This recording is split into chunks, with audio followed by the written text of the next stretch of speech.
Okay, so today we are starting the calculator portion of chapter 3, which we call 3B.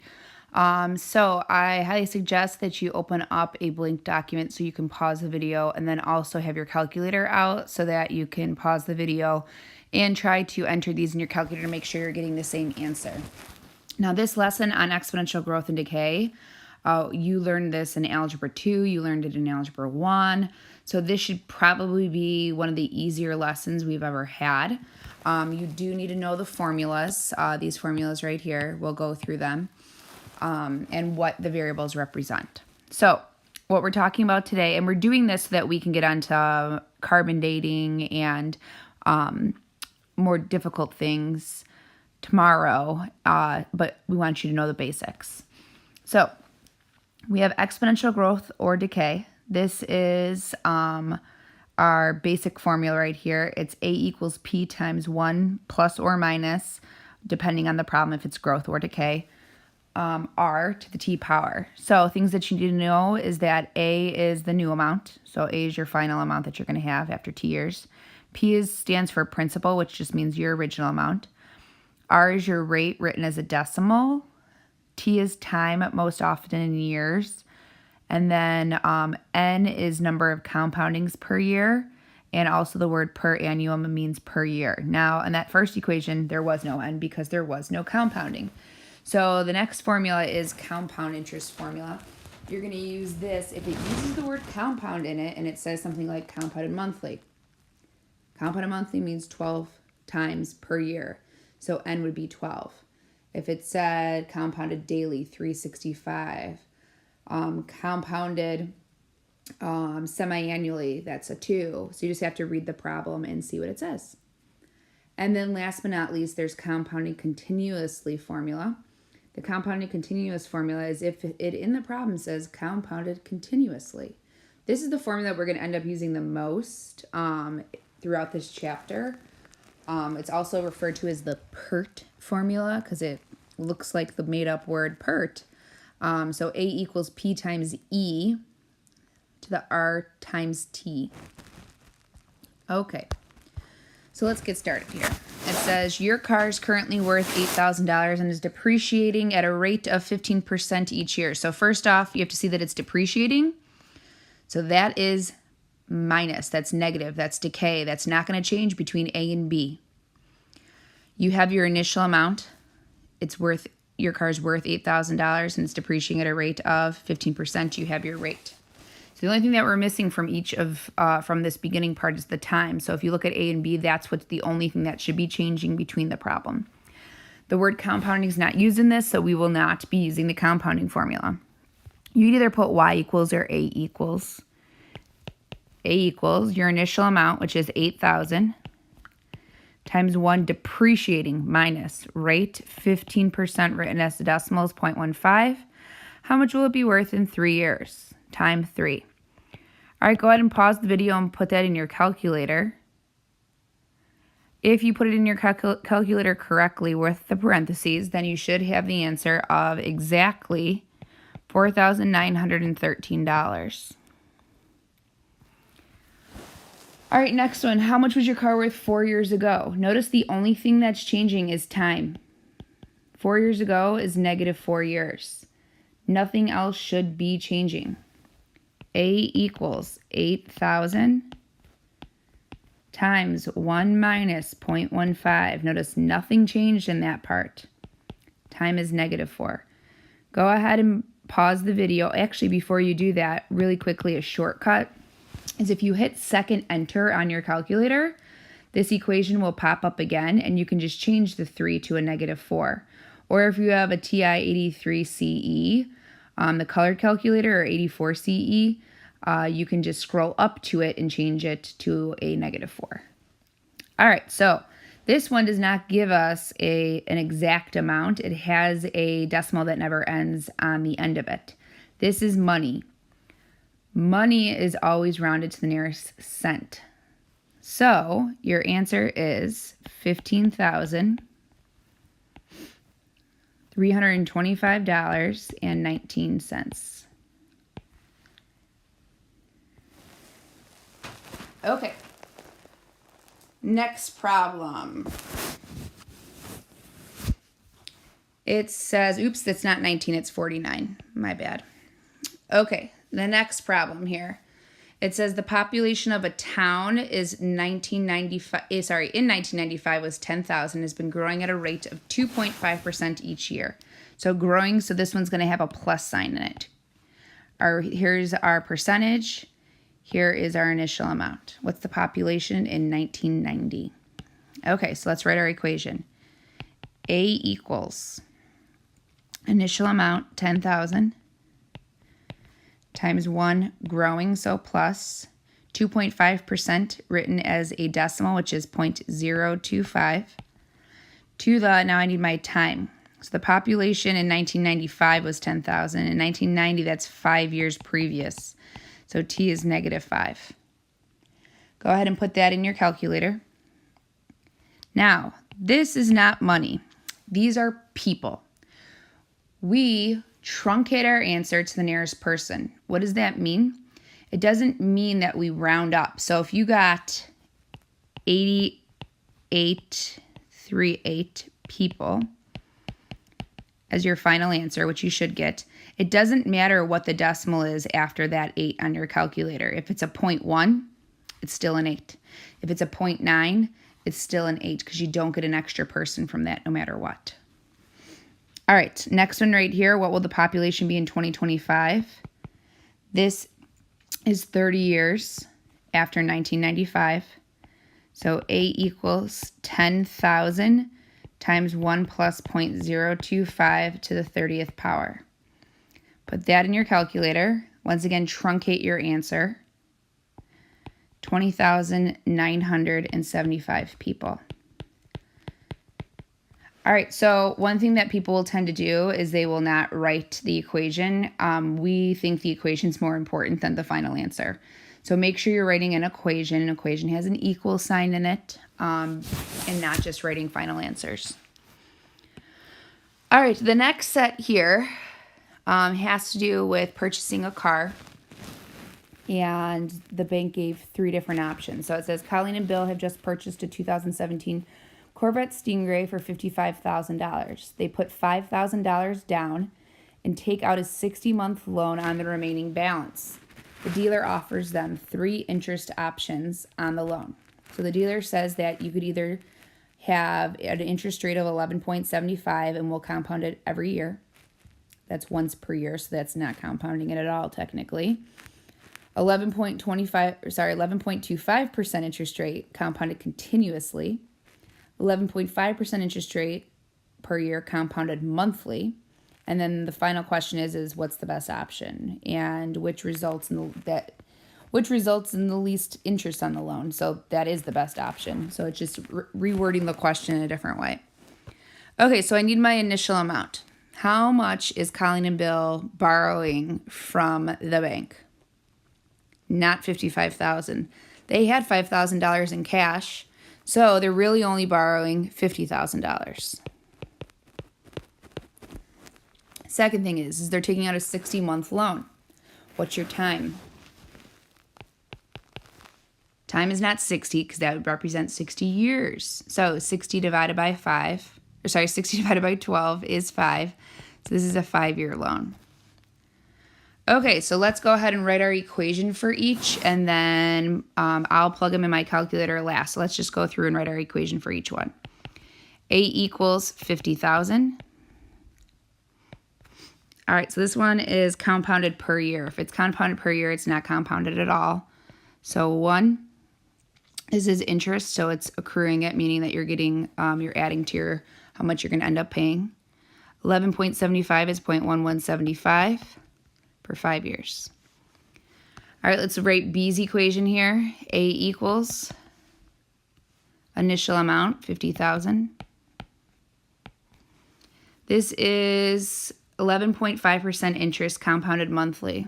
So this one is compounded. So 1 plus 0.115 divided by compounded monthly. That'd be 12. Oops. To the, and then my power is n times t, so number of compoundings times the number of years. This one's a little tricky when putting in your calculator, so don't try putting in your calculator yet. We'll come back to it in just a second to talk about that. All right, our last one, this is compounded continuously. That's PERT formula. So A equals my initial amount, which is P, 50,000, times E to the, and then your rate times time. So 0.1125 times your time, which is 5 years. Okay, so putting A in your calculator and C in your calculator is pretty easy. A, we know how to put in our calculator. So go ahead and put A in your calculator, write how much they will pay. I will say that 11.75% interest loan is a pretty terrible loan rate, but sometimes people get that as their interest rate on a loan for a car. I just don't think they'd get a $50,000 or $55,000 Stingray.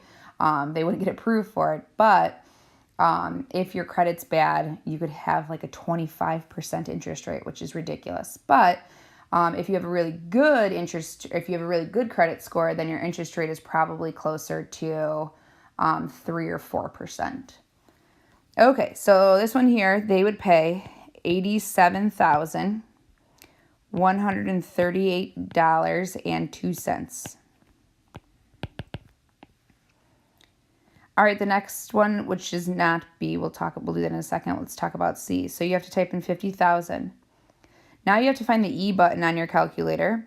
There is E to the, and there's also E. You can use either one.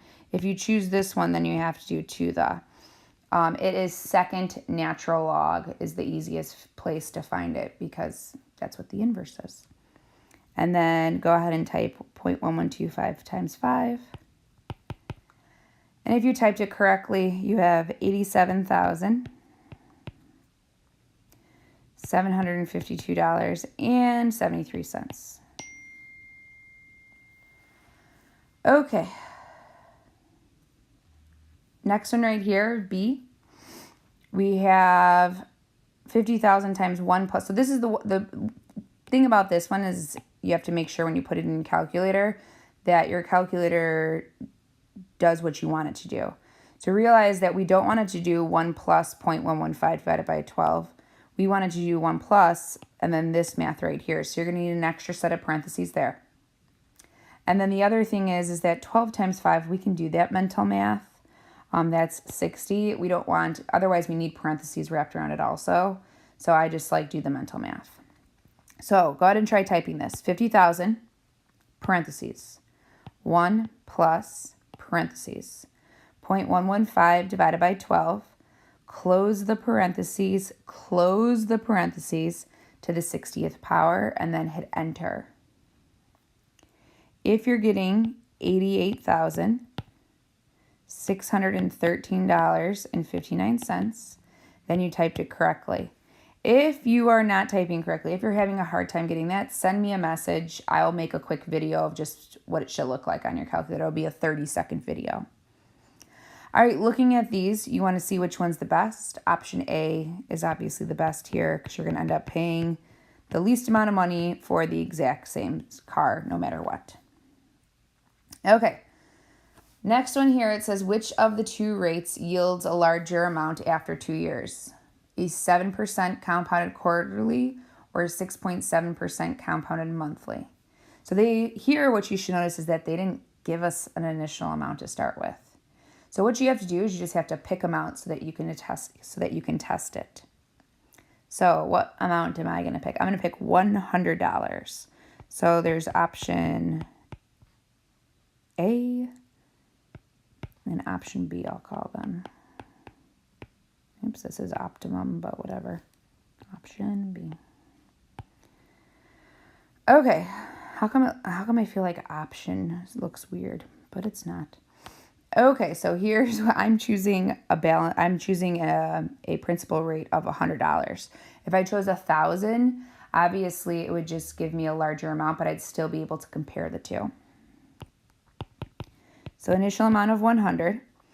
This one is, once again, a 2-year loan,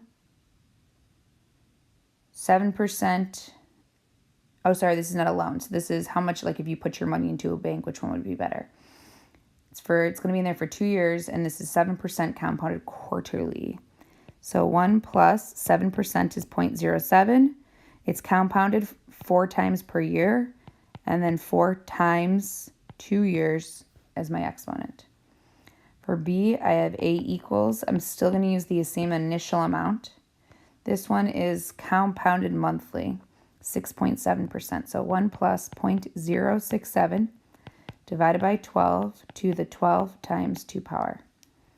All right, once again, when I put these in my calculator, I want to make sure I have an extra set of parentheses around this, turn this to an 8.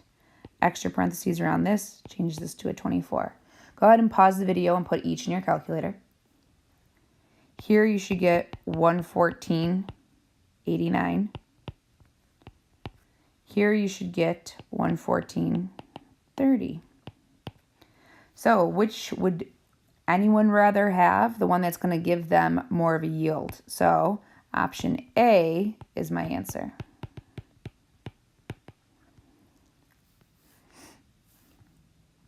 Okay. Next one. How much money would you have to deposit today at 1% interest compounded monthly to have $12,000 in the account after 6 years? So we do not know our initial amount. That's what we're looking for. What we do know is we want $12,000. We don't know how much we have to deposit. And how much do you have to deposit today at a 1% interest rate compounded monthly? So interest rates, you're earning money.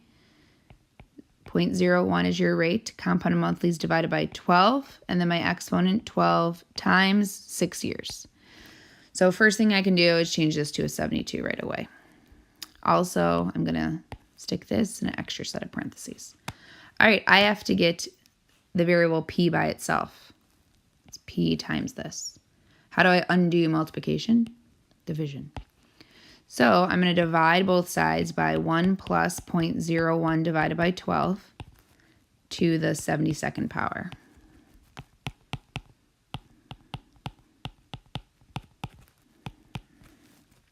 That'll cancel and p will be by itself. Now, this is a little tricky to put in your calculator also.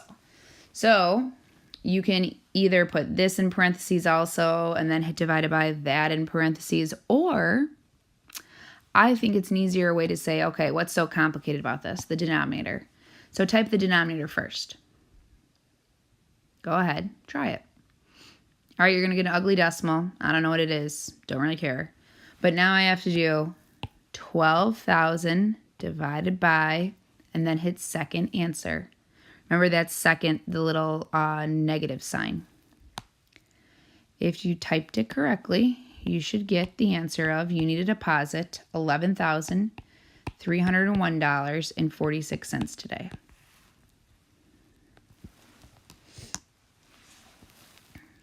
Okay.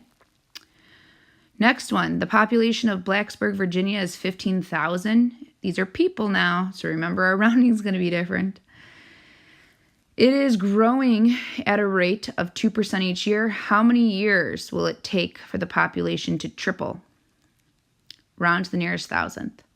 So what you have to realize is that you are looking for years. We're looking for t, which is time. So we're solving for t, everything else we have. All right, so let's start with our final amount. At first, people will say, I don't know my final amount. Well, do you know your initial amount? 15,000. All right, well, if you look, it says we want the population to triple. So we know how to triple something. So if it's originally 15,000, I want it to be 45,000. Okay, no compounding, so that's nice. 1 plus a rate of 2%. And then to the t power, and we're solving for t. Okay, we're solving for an exponent. I need to solve for an exponent. How do we solve for exponents? AKA, what's the inverse of an exponential function? Logarithm. So in order to use logs, the base and exponent have to be isolated, which it's not. So the first thing we're going to do is divide both sides by 15,000. So now we have 3 equals 1 plus 0.02 to the t power. The 3 shouldn't be shocking. It's the triple part. All right, now we can log both sides. So I'm going to log the left side and the right side. So I log this side, log this side. All right, now what can I do? Why did I do that? What was the whole point of logging both sides? The whole point of logging both sides is so that I can bring my exponent in front of my logarithm. So now I have common log of 3 equals t times common log of 1 plus 0.02. And now I have to get t by itself. If you look at how to get t by itself, I'm going to divide by common log of 1 plus 0.02. Divide by common log of 1 plus 0.02. These cancel, and I have t equals, notice it says round to the nearest thousand. Go ahead and punch that in your calculator. This one shouldn't be confusing about how it needs to look. Just make sure that if on your calculator a parentheses opens here, you close it here. All right, you should get that the time that it will take is 55.478 years.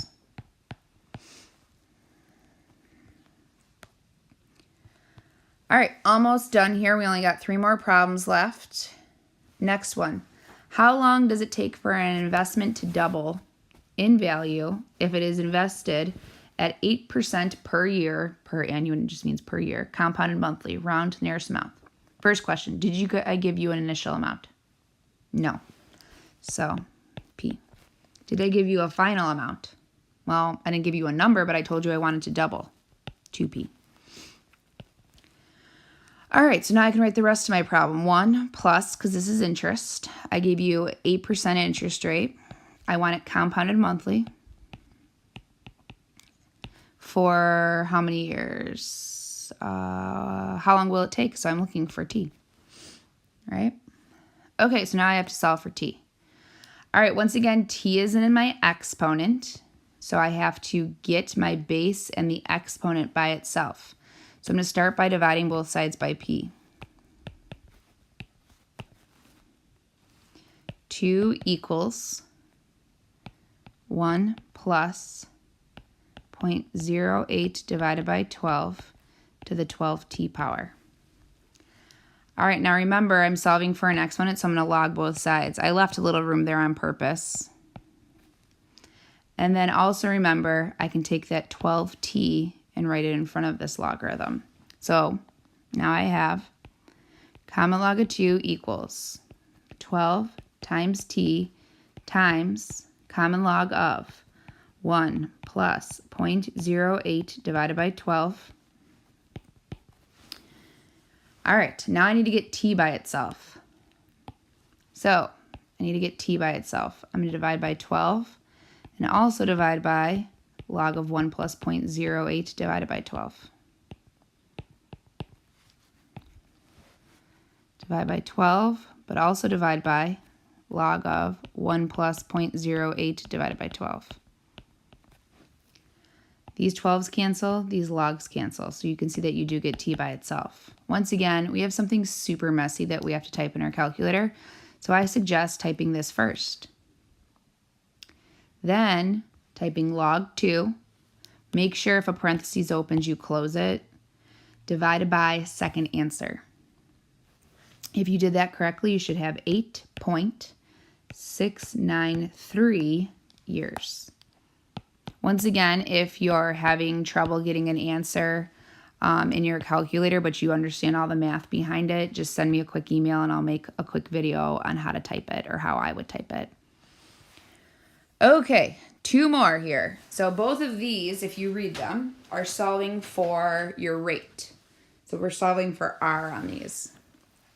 Find the rate. What's the rate? Okay, the original cost of a new high-performance computer was $3,000. After 2 years, the computer's worth $1,732.80. Find the rate at which the computer's value is decreasing. All right, so I'm ready to write my equation here. So I say, what was the initial amount? Well, I bought it for $3,000. Do I know how much it's worth now? Yes, $1,732.80. Is there any compounding going on? No. 1. Now it says it's decreasing, but also if it was worth $3,000 and now it's worth $1,700, it's clearly decreasing. I'm looking for the rate. And it says that this took, how many years? The costing wish the computer is decreased. Oh, it says 2 years, after 2 years. See, now I was looking for a number, but it's in words right there, 2 years. Okay, so now I need to solve for r. I need to get r by itself. So in order to get r by itself, you know how to do this. This is algebra 1. I first need to get this by itself so I can end up square rooting. So I'm going to start by dividing both sides by 3,000. All right, now I can put that in my calculator and see if I get a nice answer. If I get a nice answer, meaning it's not going on forever and ever, I can write it down. If I don't, then I'll just leave it as a fraction. If I put that in my calculator, I get 0.5776 exactly, so I can write that down. Equals 1 minus r quantity squared. Now solving for r, square root. I don't have to do plus or minus because it's only going to be one answer here, and we're solving, we already made this negative, so we'll get it the correct answer here. That gives me 0.76 equals 1 minus r. Subtract 1, negative 0.26 is equal to negative r. Divide by negative 1, and we get r is 4, not 26.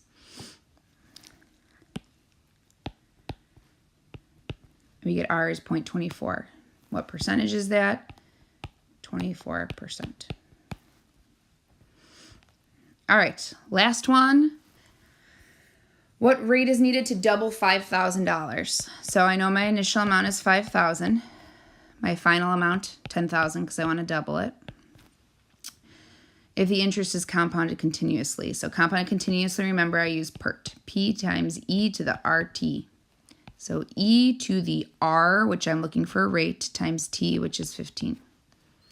All right, remember I'm solving this time now for an exponent. To solve for an exponent, I use logs, but I have to have the base and the exponent isolated, so I'm going to start by dividing both sides by 5,000.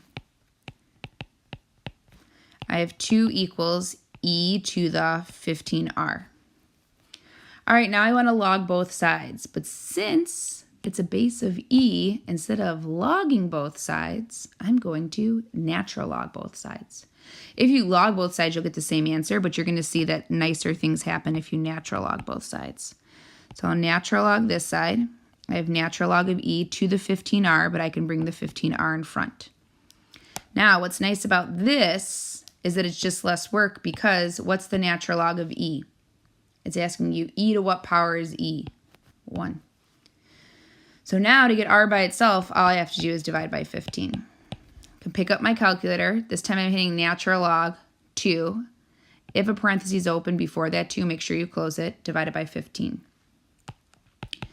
You get r is 0.04621, and so on and so forth. And now I want to turn this into a percentage. So I'm going to move this over 2 decimal places, and I have 4.621%. Notice I wrote down 5 decimals here because I knew that I was going to change it to a percentage and that I wanted to have 3 decimals on my final answer. Since this is not money, this is not people. If it's not money or people, we round to the nearest thousandth. Okay, that's it for today's notes. Go ahead and get started.